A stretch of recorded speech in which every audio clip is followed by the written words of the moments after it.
All right, solve the following using completing the square method. This is just a process. So the first step is whatever is attached to the x squared term, you always have to divide everything by that number. So in this case, we divide everything by 6 first. And we get x squared plus 4x minus 2 equals 0.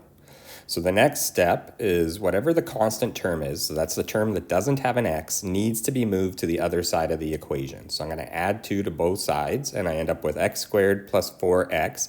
Leave yourself lots of space before the equals, and then on the other side I got a 2 now, because 0 plus 2 is 2.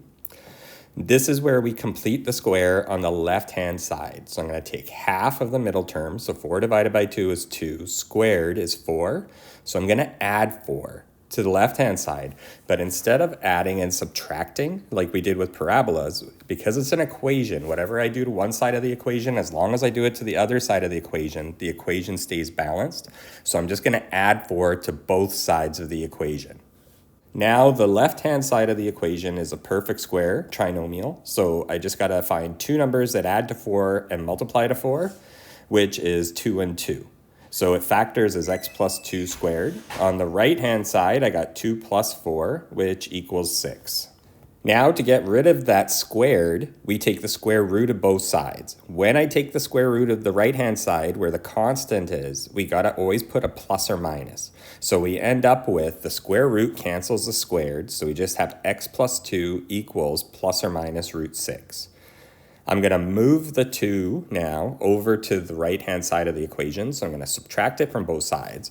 But instead of writing plus or minus root 6 minus 2, I put the negative 2 in front so that I get x equals negative 2 plus or minus root 6. This is called the exact solution. So if something asks for an exact solution, this is what we're looking for.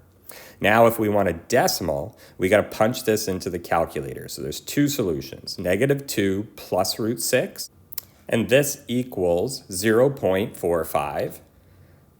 And so that's one of my rounded to 2 decimal places answers. And then I'm going to go negative 2 minus root 6, and I get negative 4.45.